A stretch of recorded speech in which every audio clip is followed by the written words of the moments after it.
So hey guys, this is Gaurav और आज की वीडियो में हम लोग बात करने वाले हैं ऑप्शन एंड चेनिंग के बारे में। तो देखो, ऑप्शन एंड चेनिंग का जो सिंबल होता है वो होता है क्वेश्चन मार्क डॉट, और इसे कैसे यूज करते हैं वो हम एग्जांपल के थ्रू समझते हैं। तो मैं फॉर एग्जांपल यहाँ पर एक यूजर ऑब्जेक्ट नाम का एक वेरिएबल बना रहा हूँ, और ये वेरिएबल जो है एक ऑब्जेक्ट को होल्ड करता है जिसके अंदर नेम नाम की की है, और नेम नाम की के अंदर जो है यूजर का फुल नेम है, जैसे मैं आकाश गौरव लिख देता हूँ, ठीक है। और उसके बाद यूजर का जो है वो एज है, तो एज में लिख देता हूँ 21, एंड कंसोल डॉट लॉग करता हूँ मैं यूज़र ऑब्जेक्ट के अंदर जो है नेम जो है वो मुझे एक्सेस करके दो। कंट्रोल एस करता हूँ, यहाँ पर मैं लिखता हूँ node script dot JS, and जैसे मैं एंटर करता हूँ तो नो डाउट इसने मुझे आकाश गौरव रिटर्न करके दिया, जो कि सही बात है क्योंकि यूज़र ऑब्जेक्ट के अंदर जो नेम की है उसका जो वैल्यू है वो है आकाश गौरव, ठीक है। तो इसने रिटर्न करके दे दिया। सपोज करो कि ये जो ऑब्जेक्ट है ना, ये ऑब्जेक्ट के अंदर जो वैल्यू आ रहा है, ये वैल्यू मुझे बैकएंड से मिल रहा है। मुझे नहीं पता कि इसके अंदर क्या है, अभी तो मैं सामने से देख पा रहा हूँ ना, बट सपोज करो कि मैं API किसी API को मैं फेच कर रहा हूँ एंड वहाँ से जो डेटा है वो आ रहा है, बट मुझे बैकएंड टीम ने बता रखा है कि भाई यूज़र ऑब्जेक्ट के अंदर ऐसे ऐसे जो है वो डेटा आएगा, तो तुम्हें देखने की जरूरत नहीं है, सिर्फ सिंपली तुम्हें यहाँ पर एक्सेस करना है। तो उसने मुझे एक और चीज़ बताया कि भाई यूज़र ऑब्जेक्ट के अंदर जो है एक डिग्री नाम की जो है वो भी आएगी। कंट्रोल एस करता हूँ मैं, एंड उसके बाद मैं उसे एक्सेस करने की कोशिश करता हूँ। देखो यहाँ पर अनडिफाइन आ गया, क्योंकि हो सकता है कि किसी कारण से बैकएंड ने जो है वो डिग्री नाम की जो है वो नहीं सेंड किया हो, जो कि इस केस में भी है कि देखो यूजर ऑब्जेक्ट के अंदर जो डिग्री है वो तो है ही नहीं। जब नहीं है तो उसने अनडिफाइंड जो है वो रिटर्न किया, जो कि सही बात है। बट मुझे थोड़ी पता है कि भाई क्या आ रहा है इसके अंदर ऑब्जेक्ट के अंदर। मुझे तो बस बताया गया कि हाँ इसके अंदर ये सारी चीज़ें आएगी, इसे तुम एक्सेस कर सकते हो। तो मुझे एक बात और जानना था कि भाई यूज़र का जो डिग्री है, डिग्री के अंदर यूज़र का जो UG डिग्री है वो उसने क्या किया है, मतलब अंडर ग्रेजुएट पोस्ट ग्रेजुएशन होता है ना, तो वही कि यूजर ऑब्जेक्ट के अंदर जो डिग्री है, डिग्री के अंदर UG जो डिग्री है वो मुझे रिटर्न करके दो कि भाई उसने BTech किया, BCA किया है, क्या किया है। कंट्रोल एस करता हूँ मैं, नोड स्क्रिप्ट डॉट JS करता हूँ।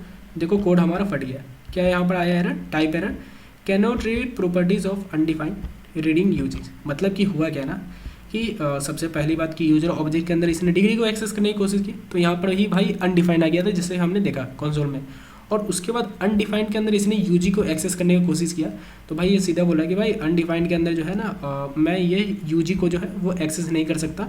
तो ये जो कोड है वो हमारा फट गया। और जो अगर आप काम कर देते हो ना कहीं भी, अगर आप प्रोडक्शन वाले कोड में या कहीं भी, और कुछ ऐसा सिनेरियो बनता है ना भाई, तो आपका फ्रंट एंड वहीं पर रुक जाएगा, ठीक है।